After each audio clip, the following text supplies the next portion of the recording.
Cricket की दुनिया यानी गेम ऑफ क्रिकेट में आपका स्वागत है।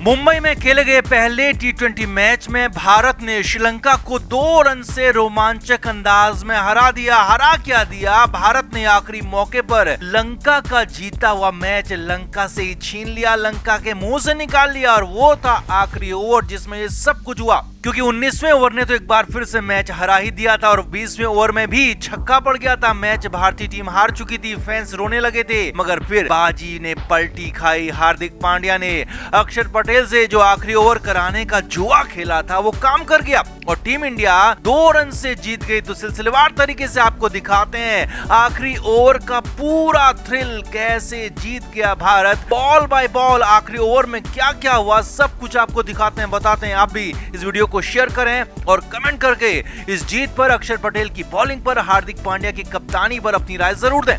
तो श्रीलंका की पारी जब 18 ओवर खत्म हुए तो लंका को जीत के लिए 12 बॉल में 29 रनों की जरूरत थी। 8 विकेट लंका के गिर चुके थे, पुछल्ले बल्लेबाज क्रीज पर थे, लग रहा था कि भारत की जीत पक्की है। लेकिन 19वां ओवर भारत के लिए फिर फेल हो गया। जी हां, हाल फिलहाल जैसे 19वें ओवर में भारतीय टीम हारती रही है वैसा ही यहां भी हो गया। हर्षल पटेल ने 19वें ओवर में 16 रन लुटा दिए और लंका को मैच में पूरी तरह से आगे कर दिया।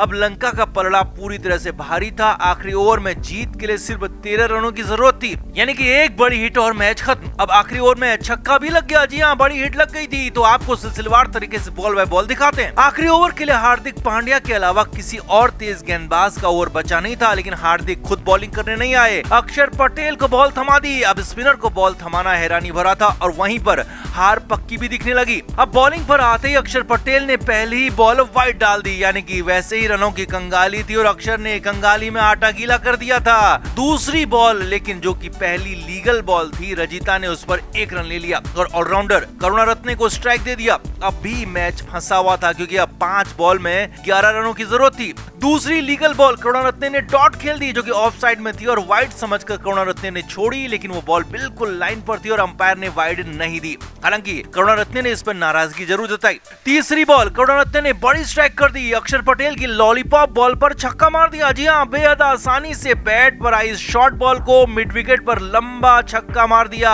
और भारतीय खेमा निराश हो गया। फैंस रोने लगे क्योंकि अब लंका की जीत तय हो गई थी। भारतीय फैंस बेहद ज्यादा निराश थे। कुछ फैंस तो स्टेडियम भी छोड़ने लगे क्योंकि अब 3 बॉल में सिर्फ 5 ही रन बनाने थे, जो कि बिल्कुल आसान था। लेकिन अभी तो ट्विस्ट बाकी था, टर्न बाकी था और ये ओवर किसी थ्रिलर फिल्म की तरह चल रहा था। ओवर की चौथी बॉल पर करुणारत्ने से एक बार फिर वही गलती हो गई जो कि दूसरी बॉल पर हुई और ये गलती भी भारी पड़ी, यानी कि बॉल को वाइड समझकर छोड़ दिया, लेकिन बॉल फिर भी लाइन के अंदर थी और डॉट बॉल हो गई। अब 2 बॉल पर 5 रन की जरूरत थी। हालांकि अभी भी लंका का पलड़ा थोड़ा सा भारी था क्योंकि एक बड़ा शॉट यहीं पर मैच को खत्म कर देता, लेकिन छक्का खाने के बाद अक्षर पटेल काफी अच्छी बॉलिंग करने लगे थे। 5वीं बॉल फिर से सटीक लाइन पर डाली, जिस पर करुणारत्ने बड़ा शॉट नहीं खेल पाए और पहला रन तेजी से भागे तो दूसरे रन के लिए भी दौड़े, लेकिन दूसरे रन पर रजिता रन आउट हो गए, यानी कि एक ही रन हुआ और 9वां विकेट भी गिर गया। अब आखिरी बॉल थी, सबसे बड़ा थ्रिल आ गया था क्योंकि जीत के लिए 4 रन की जरूरत थी, टाई के लिए 3 रन की और भारत को मैच जीतना था तो 2 रन से ज्यादा देने नहीं थे। अक्षर पटेल ने एक बार फिर बेहतरीन बॉल डाली जो कि लेंथ बॉल थी, करीब 110 किलोमीटर प्रति घंटे की रफ्तार से और स्पिनर्स के लिहाज से काफी तेज बॉल थी और इस पर करुणारत्ने फिर से चूक गए। जी हां, बड़ा शॉट नहीं खेल पाए, सिर्फ 1 ही रन बना पाए और दूसरा रन लेने के चक्कर में करुणारत्ने रन आउट हो गए। हालांकि दूसरा रन हो भी जाता तो भी भारत 1 रन से जीत जाता क्योंकि यहाँ पर चौके या फिर छक्के की, यानी कि बड़े शॉट की जरूरत थी जो कि करुणारत्ने कर नहीं पाए और 2 रन से टीम इंडिया जीत गई। बेहतरीन अंदाज में थ्रिलर में भारत को जीत मिल गई। अक्षर पटेल का ये ओवर बिल्कुल रोलर कोस्टर राइड की तरह रहा। ओवर से पहले लंका की जीत तय थी, फिर डॉट बॉल हुई तो मैच भारत के पक्ष में गया, लेकिन छक्का खाने के बाद लंका की जीत पक्की हो गई थी। लेकिन फिर से मैच पलटा भारत की तरफ। अक्षर पटेल ने मैच भारत को जिता दिया। कप्तान हार्दिक पांड्या ने अक्षर को आखिरी ओवर थमाकर जो जुआ खेला था वो काम कर गया और धमाल मचा दिया अक्षर पटेल ने।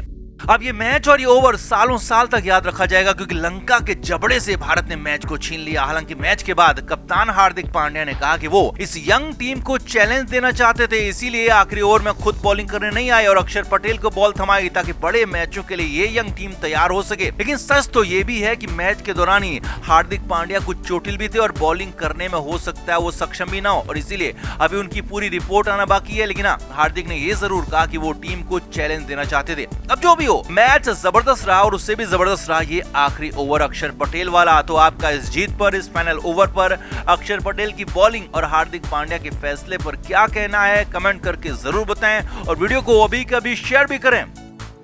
तो श्रीलंका सीरीज के लिए टी20 में कई सारे बदलाव हुए हैं। कई पुराने दिग्गजों को आराम के नाम पर बाहर किया गया है, तो कुछ चोट के नाम पर बाहर हैं और कुछ खिलाड़ियों को फाइनली ड्रॉप किया गया।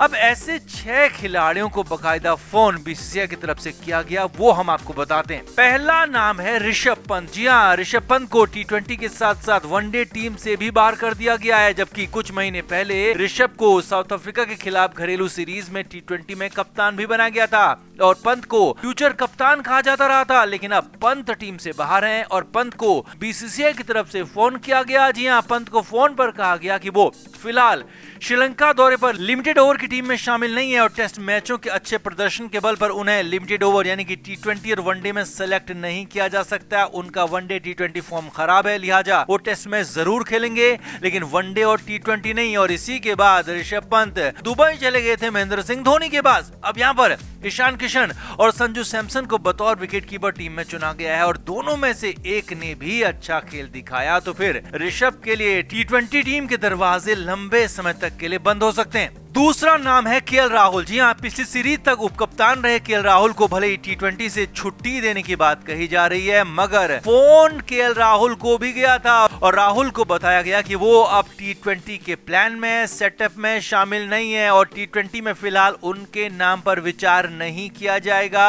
और राहुल के लिए भी हालात ये हैं कि ईशान किशन और संजू सैमसन तो बड़े विरोधी बनी गए हैं और ऊपर से राहुल त्रिपाठी और ऋतुराज गायकवाड़ जैसे टॉप ऑर्डर के बल्लेबाज भी अच्छा खेलते हैं, तो राहुल के लिए हमेशा के लिए टी20 टीम के रास्ते बंद कर देगा। और राहुल का नाम यहाँ पर खासा हैरानी भरा है, क्योंकि इससे पहली सीरीज तक राहुल सबसे महत्वपूर्ण खिलाड़ी माने जा रहे थे। तीसरे नाम है भुवनेश्वर कुमार, जिन्हें बीसीसीआई की तरफ से फोन किया गया। जी हां, भुवी ने हाल फिलहाल पहले एशिया कप और फिर टी20 वर्ल्ड कप में बेहद ही खराब बॉलिंग की, सिर्फ कमजोर टीमों के खिलाफ ही विकेट लेते रहे और भुवी को तो साफ साफ बता दिया गया है कि अब उनके नाम पर लिमिटेड ओवर क्रिकेट में विचार ही नहीं किया जाएगा, यानी कि अब लंबे समय तक भुवी की वापसी संभव ही नहीं है, या कहें कि भुवी की वापसी अब असंभव हो गई है। और वैसे भी उमरान मलिक, अर्शदीप सिंह, मोहम्मद सिराज काफी अच्छी बॉलिंग कर रहे हैं और बुमराह की वापसी के बाद तो भुवी के लिए कहीं जगह बचती ही नहीं है, लिहाजा भुवी के पास अब संन्यास के अलावा कोई चारा नहीं है।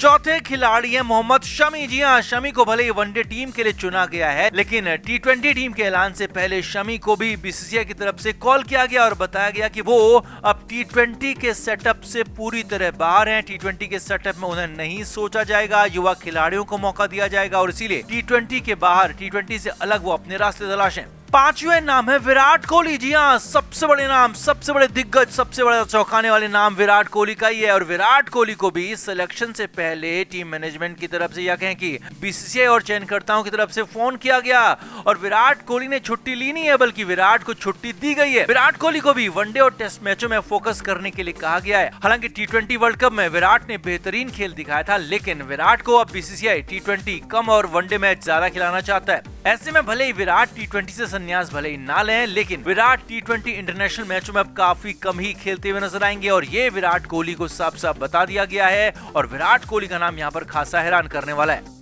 छठा नाम है रोहित शर्मा। जी हाँ, कप्तान रोहित शर्मा को फोन तो नहीं गया, क्योंकि रोहित शर्मा खुद मीटिंग में मौजूद थे और रोहित को वहां पर साफ साफ बता दिया गया है कि अब उन्हें भी वनडे वर्ल्ड कप पर ही फोकस करना है। टी20 का मोह, टी20 क्रिकेट को छोड़ना होगा। हालांकि एक बड़ी खबर ये भी आपको बता रहे हैं कि वनडे वर्ल्ड कप तक, यानी कि 2023 नवंबर तक बीसीसीआई की तरफ से कप्तान बदलने या फिर रोहित शर्मा को टी20 की कप्तानी से हटाने का कोई बड़ा ऐलान नहीं होगा, लेकिन रोहित शर्मा को बता दिया गया है कि वो अब टी20 मैच नहीं खेलेंगे और वनडे मैचों में वनडे वर्ल्ड कप पर फोकस करें और तब तक कप्तान भी रहेंगे और वनडे वर्ल्ड कप के बाद ही फाइनली टी20 के नए कप्तान का भी ऐलान किया जाएगा। यानी कि रोहित शर्मा हटाए तो फिलहाल नहीं जाएंगे, लेकिन हाँ, टी20 मैच भी नहीं खेलेंगे और हार्दिक पांड्या एक तरह से अघोषित रूप से टी20 के फुल टाइम कप्तान बन गए हैं। तो कुल मिलाकर इन 6 दिग्गजों को बताया गया कि वो अब टी20 के सेटअप से बाहर हैं, जिसमें रोहित, विराट और राहुल के नाम हैरानी भरे हैं। तो वहीं ऋषभ पंत, भुवनेश्वर कुमार और मोहम्मद शमी के नाम भी कम चौंकाने वाले नहीं है। इन सभी 6 बड़े दिग्गज खिलाड़ियों को फिलहाल टी20 मैचों से पूरी तरह से बाहर रखा जा रहा है। और अब दिग्गज सुनील गावस्कर ने तो साफ साफ कह दिया है कि रोहित शर्मा, मोहम्मद शमी, केएल राहुल और भुवनेश्वर कुमार के लिए अब संन्यास लेने के अलावा कोई चारा यहां पर दिखता नहीं है। हालांकि गावस्कर ये भी मानते हैं कि विराट कोहली और ऋषभ पंत अभी टी20 मैचों में वापसी कर सकते हैं। क्रिकेट के हर नए अपडेट के लिए गेम ऑफ क्रिकेट को सब्सक्राइब करें